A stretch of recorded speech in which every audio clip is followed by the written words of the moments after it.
aprendemos sobre as seguintes grandezas: tempo, posição e deslocamento.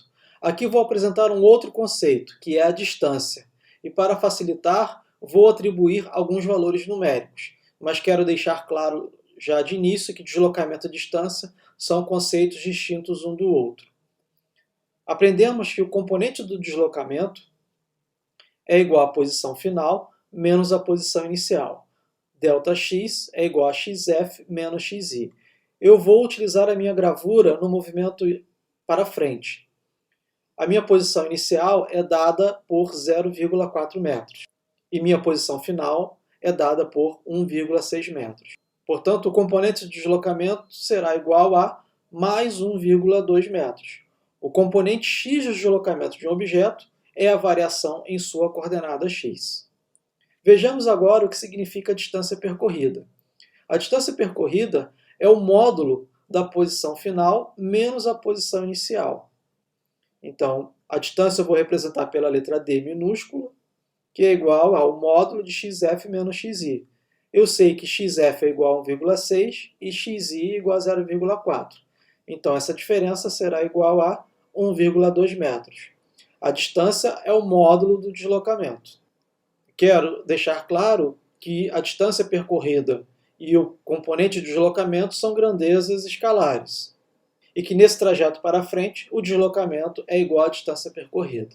Vimos no resultado anterior que deslocamento e distância tiveram o mesmo valor, mas no movimento para frente. Vamos ver o que acontece quando o movimento é para trás. O componente de deslocamento é posição final menos posição inicial. No deslocamento para trás você deve tomar cuidado. A minha posição inicial é 1,6 metros e minha posição final 1,0 metros. Portanto, o meu deslocamento, ou componente de deslocamento, é igual a menos 0,6 metros. O componente x do deslocamento de um objeto é a variação em sua coordenada x. O valor negativo que aparece agora no deslocamento está se referindo ao movimento para trás. Agora, a distância percorrida é o módulo do componente de deslocamento. Portanto, a distância percorrida será 0,6 metros. A distância é o módulo do deslocamento, não se esqueça disso.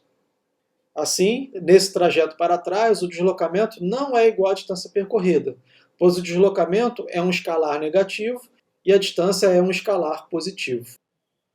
Vamos analisar o movimento total, o movimento resultante. Neste caso, a posição inicial é xi igual a 0,4 metros e a posição final é igual a xf igual a 1,0 metros.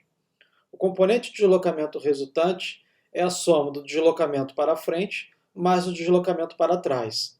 Recordando os valores, temos que o deslocamento para frente valia mais 1,2 metros e o deslocamento para trás menos 0,6 metros. Então, o resultado dessa soma é um deslocamento resultante de mais 0,6 metros. Assim, a distância percorrida total é o módulo do deslocamento para frente mais o módulo de deslocamento para trás. Recordando os valores, o deslocamento para frente mais 1,2 metros e o deslocamento para trás mais 0,6 metros. Portanto, a distância percorrida total vale 1,8 metros.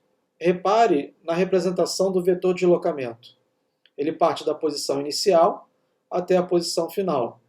Veja o segmento de reto orientado, da posição inicial para a posição final. Enquanto isso, a distância percorrida significa que eu parti de 0,4 metros, cheguei a 1,6 metros e retornei em marcha ré até a posição final de 1,0 metros. É por isso que a distância percorrida é 1,2 metros mais 0,6 metros. Concluímos que o deslocamento e distância são grandezas com significados físicos diferentes.